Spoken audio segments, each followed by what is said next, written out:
The Dodgers have found their secret weapon, and it might be somewhat different than you're thinking of. Is it Shohei? Who is it? Is it Freddie? Is it Mookie? Is it Sasaki? Is it Yamamoto? Is it Glasnow? Is it Snell? Who is it, Brad J? Well, I'm going to break that down for you. That and more. Welcome to Dodgers Digest. A very good morning, good afternoon to you. Tough loss for the Blue Crew yesterday. Man, we don't like seeing that, especially when we're 8-0. But did you really believe that we were just going to keep on winning? Look, we're already setting records. Now we can stop focusing on the 8-0, 9-0, 10-0. Can they do it? Like, no, enough's enough. Let's focus on getting the wins and winning series because that's how you advance on. You win the series. All right, Dodgers have found their secret weapon.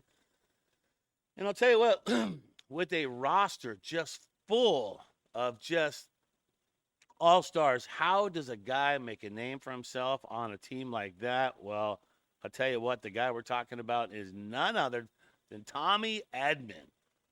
What the heck? He is really been, you know what? And I've got harshed on a couple times by a few different people saying, hey, man, you don't give Edmond enough props. And you know what? As doing Dodger Digest, you really don't have a lot of time to be able to get everyone in because everyone on the team is somewhat a star in their own right. So how to Edmond, has he been contributing? Early juncture, there's been an impressive display of power from the man.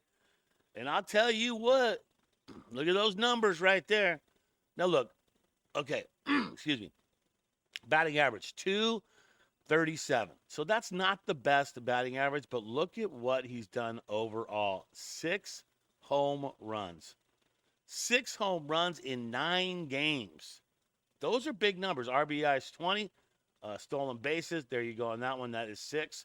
And you got to think about this. He's on pace for 30 home runs. I don't see how he's not a 30-30 guy. If he continues this kind of pace, I'm predicting Tommy Edmond will be a 30-30 guy. 30 stolen bases by the end of the season. And if he stays healthy, 30 home runs because you don't have 6 after 9 games. And he's not a big dude. How the heck does he do it? But Tommy Tanks continues, and he gave us life last night. We're thinking maybe this is it, the 7th comeback of the season. Is it going to be led by Tommy Tanks? And Tommy Tanks hits a 2-run home run. That's a 6th ding-dong of the season. So congratulations to him. And he continues to just show out. So big ups to Tommy Edmond. And I feel like the Dodgers have finally found their secret weapon because all these other guys, they're not secret. Everybody knew about him. And I don't think the Dodgers predicted, they've always kind of looked at Edmond and wanted him on the team, but I don't think they could predict what he's been doing, what an impact he has had on the Dodgers. So, boom, there you go. Just like that. Tommy Edmond, secret weapon for the Dodgers. And normally we don't like to cover a lot of stuff from other teams, but this story was too good not to cover. Also, before I get to the story, subscribe, like, and turn on notifications. Dodger Digest, fastest growing Dodgers YouTube page out there. All right, here's the story. Bryce Harper has one word for people that are saying the Dodgers are ruining baseball. I just love it, man. I absolutely just love this. Bryce Harper. And look, before I tell you what he said, I'm sure some of you already know what he said. I was not the hugest fan of Bryce, but after reading what he said about the Dodgers, made me just go, you know what? I'm a Bryce Harper fan. I'm a Bryce Harper fan. And it almost seems like, you tell me what you think, when you hear what he said, it's almost like he's making a ploy that he wants to be a Dodger at some point. Stranger things have happened. All right, so the statement is, Bryce, and here's what he says. I don't know if people will like this, but I feel like only losers complain about what the Dodgers are doing. He said this ahead of the Friday game. He goes on to say, I think they're a great team. They're a great organization. And that's why guys want to go there and play. LA is a great city to play in. It's obviously the mecca of its kind in the world. Everything it's got from nightlife to sports to Dodgers to Lakers, anybody. They're going to continue to get guys They're going to continue to pull guys from this sport, and if that's the bullpen, starting pitching, international players, anything like that they're doing, it's what the Dodgers do. Thank you, Bryce Harper. You're an amazing American. Thank you for that statement, and you represent baseball in the most proper way. How about that? What about Bryce being a Dodger? I mean, seems like he wants to be one.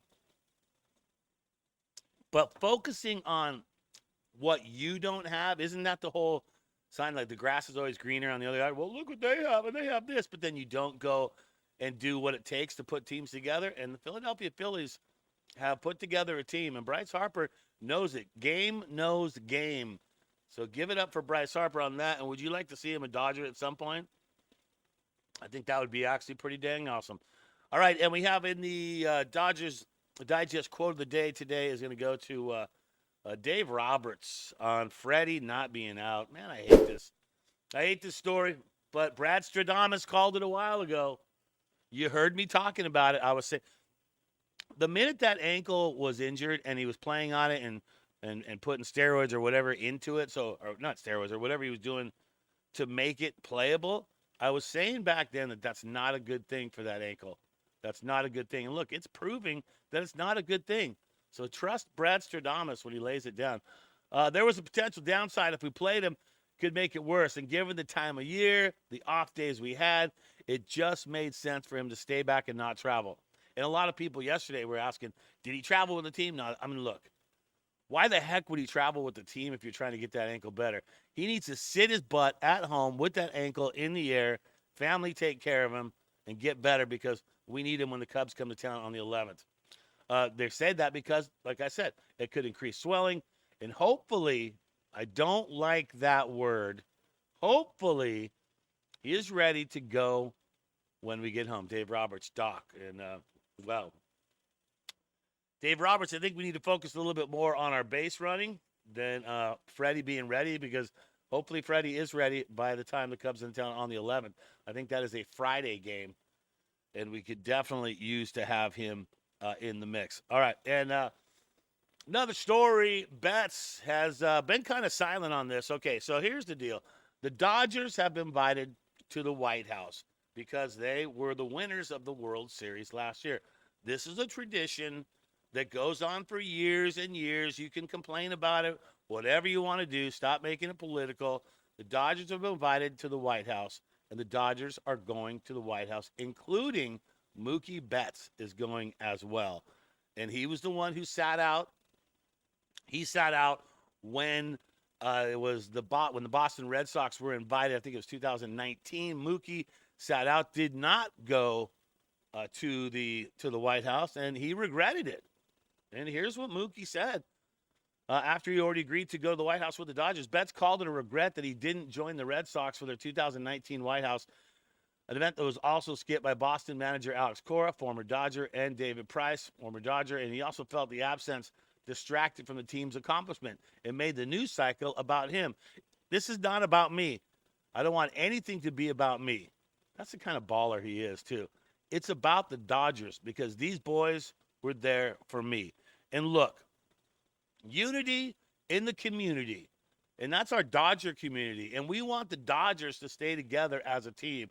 And it's not about your political preference, no matter what side, left or right, you're on.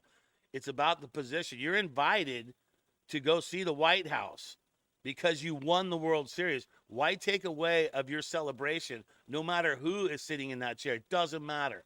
So Mookie Betts agreeing to it and the Dodgers going as a team chemistry, moving forward with that team is so important to the Dodgers and their success for 2025. So I won't hear it any other way. Dodgers need to stick together as a team on everything they do this year because that was the key to victory last year to win the World Series. And if you want to run it back again, shut the front door, let the boys play, and let's put the Dodgers back with another trophy in 2025. That's going to do it, all right?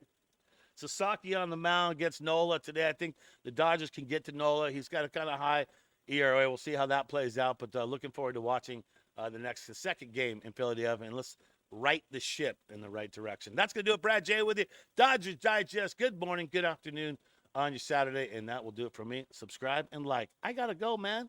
I got people to see and things to do. Remember, as you go through the day, to just think Dodger Blue.